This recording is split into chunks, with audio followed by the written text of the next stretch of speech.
राम ही प्रेम समेत लखी सखिन समीप बोलाय। सीता मातु स्नेह बस बचन कहीं बिल खाय। सो तुम जानहु अंतरयामी पुरवहु मोर मनोरथ स्वामी। सखी सब कौतुक देख निहारे। जेहू कहावत ही तू हमारे। को न बुझाई कहाई गुरु पाही।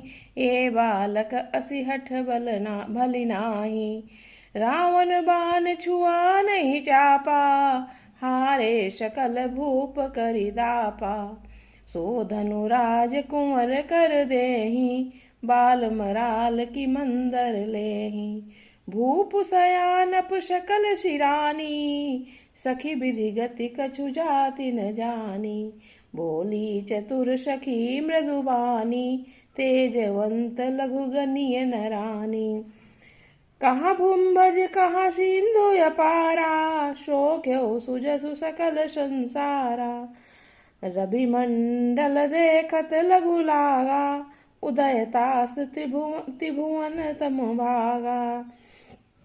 सो तुम जानहु अंतरयामी पुरवहु मोर मनोरथ स्वामी। मंत्र परम लघु जासु बस। विधि हरिहर सुर सर्व। महामत गजराज कहूँ बस कर अंकुश खर्च। सो तुम जानहु अंतरयामी पुरवहु मोर मनोरथ स्वामी। काम कुसुम धनुषाय कुलीने। सकल भुवन अपने बस कीने। देवी तजिय संसौ अस जानी। भंजब धनुष राम सुनु रानी। सखी बचन सुनि भय परतीति। मिटा विषाद बड़ी अति प्रीति। तब राम ही बिलो की भय देही। सभय हृदय बिनवति जहि तेहि। मन ही मन मनावय कुलानी। होहु प्रसन्न महेश भवानी। करहु सफल आपनि सेवकाई। करहितु हरहु चाप गरुआई। गजनायक वरदायक देवा। आज लगे कीन्हउ तु सेवा। बार बार बिनती सुनि मोरी। करहु चाप गुरु तायति थोरी। सो तुम जानहु अंतरयामी पुरवहु मोर मनोरथ स्वामी। देखि देखि रघुवीर तनय सुर मनाव धरि धीर। भरे बिलोचन प्रेम जल पुलकावली शरीर। सो तुम जानहु अंतरयामी पुरवहु मोर मनोरथ स्वामी। नीके निरखि नयन भरि शोभा। पितु पनु सुमिरि बहुरि मनु क्षोभा। आह तात दारुनि हठ ठानी। समुझत नहीं कछु लाभ न हानि। सो तुम जानहु अंतरयामी पुरवहु मोर मनोरथ स्वामी। श्री रामचंद्र जी प्रेम के साथ देखकर और सखियों को समीप बुलाकर सीता जी माता स्नेह बस बिलख कर विलाप करती हुई सी ये वचन बोली।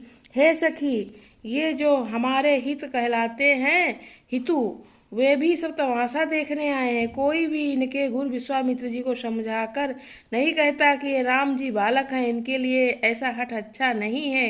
ये धनुष रावण और बाण जैसे जग द्विजयी वीरों के हिलाए ना हिल सका।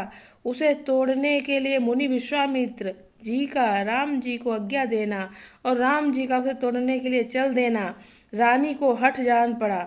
इसीलिए वो कहने लगी, गुरु विश्वामित्र को कोई समझाता भी नहीं है। रावण और बाणासुर ने जिस धनुष को छुआ तक नहीं और सब घमंड करके हार गए, वही धनुष इस सुकुमार राजकुमार के हाथों में दे रहे हैं। हंस के बच्चे को भी कहीं मदरांचल पहाड़ उड़ा सकते हैं। और तो और कोई समझाकर कहे या न कहे, राजा तो बड़े समझदार हैं और ज्ञानी हैं, उन्हें तो गुरु को समझाने की चेष्टा करनी चाहिए। परंतु मालूम होता है राजा का भी सारा सयानापन समाप्त हो गया है।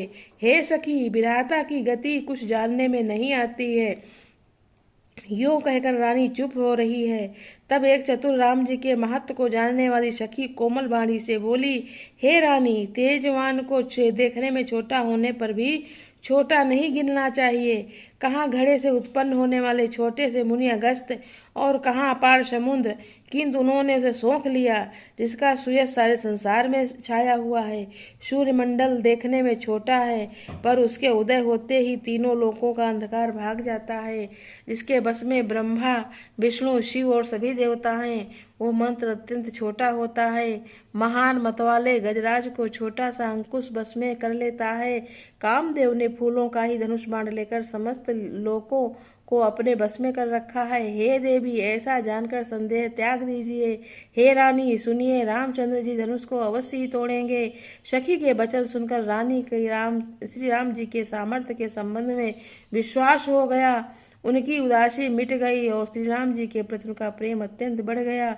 उस समय श्री राम जी को श्री सीता जी देखकर भयभीत हृदय से जिस तिस देवता से विनती कर रही हैं, वे व्याकुल होकर मन ही मन मना रही हैं, हे महेश भवानी, मुझ पर प्रसन्न होइए।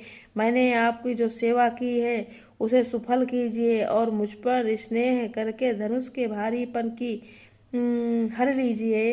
हे गणों के नायक, वर देने वाले देवता गणेश जी, मैंने आज ही के लिए तुम्हारी सेवा की थी। बार बार मेरी विनती सुनकर धनुष का भारीपन बहुत ही कम कर दीजिए। श्री रघुनाथ जी की ओर देखकर सीता जी धीरज धरकर देवताओं को मना रही हैं। उनके नेत्रों में प्रेम के आंसू भरे हैं और शरीर में रोमांस है। जय श्री राम। आप सभी लोग प्लीज लाइक कमेंट कर देना। सीता का स्वयंवर का संवाद है। तो वहीं सीता जी की माता परेशान थी कि राजा ने सब प्रण क्यों कर लिया।